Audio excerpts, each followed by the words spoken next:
With the help of its NATO allies, Ukrainian forces have repelled the Russian army and now control roughly half of the strategic eastern city of Severodonetsk. Meanwhile, President Volodymyr Zelensky has been touring the front lines to show his support for Ukraine's real heroes. The conflict in Ukraine is not showing any signs of de-escalating anytime soon. Urban warfare has commenced in the Ukrainian city of Severodonetsk, as fierce confrontations with Russian forces intensified in the city center. Russia is attempting to regain control of the area on the left bank of the Severodonets River. It has withdrawn approximately 100 pieces of destroyed military hardware northwest to the town of Severodonetsk. Locals continue to fight Russian forces as Moscow tries to maintain its positions in the Kharkiv and Kherson districts. The city of Severodonetsk is now one of the main targets of the Russian onslaught. But will Moscow succeed in taking over the city? Well, stay with us to find out. As the battle for the control of Severodonetsk continues, NATO members have promised to provide further assistance to Ukraine. Severodonetsk is a strategically significant city in the Lugansk region that is not under Russian control. The United Kingdom announced that it would join the United States in sending long-range missile systems to Ukraine. This came despite Russian President Vladimir Putin's cautions against doing such moves.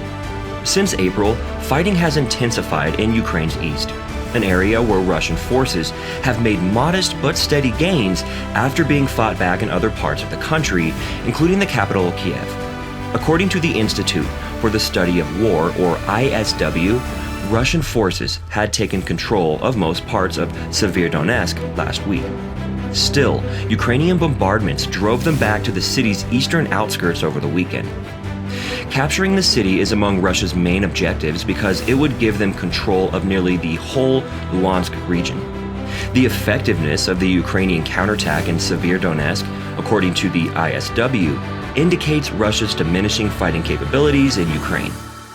The victories in Severodonetsk, declared by Regional Governor Sergei Gday, reveal a significant breakthrough by Kiev's troops, who were on the brink of being pushed out of the city. Gday wrote on Telegram, "The military forces are in control of half of Severodonetsk and are going forward."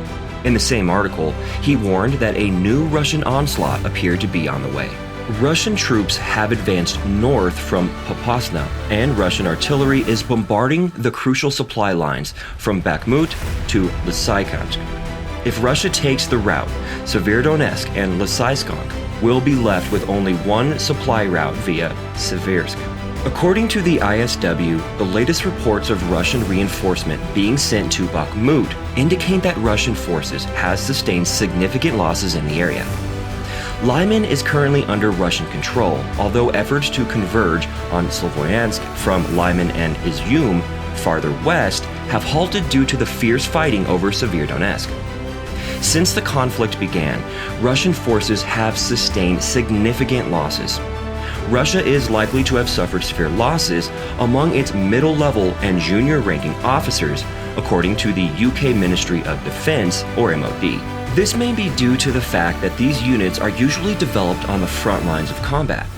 These losses are likely to drop morale and bad discipline among lower levels. There has also been a significant amount of Russian artillery destroyed. As a result, Russia has attempted to merge some severely depleted units to fight in the east, establishing what some observers have dubbed Frankenstein forces. Zelensky accused Russia of committing genocide in Ukraine's eastern Donbass region. According to the ISW, Ukraine has successfully forced Russian soldiers out of Kharkiv. However, Russian units continue to shell some areas of the city.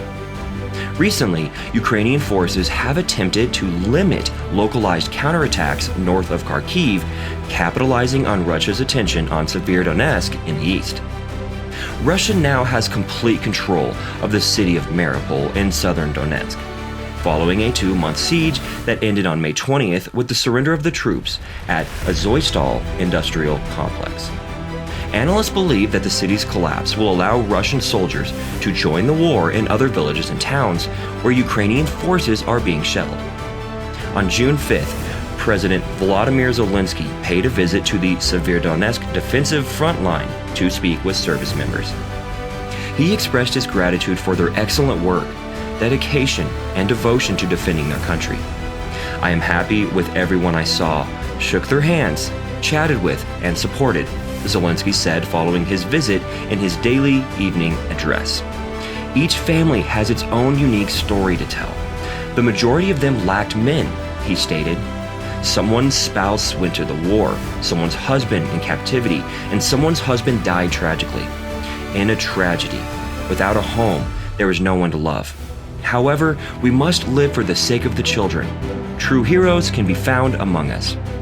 Russia is determined to crush the Ukrainian forces from the recent activities, while Ukraine has put up a solid fight to defend every inch of its territory. Even though the US and its NATO allies are trying to provide military aid to Kiev, the future of this fight is uncertain. Therefore, make sure you like this video and subscribe to get the latest updates on the ongoing war between Russia and Ukraine.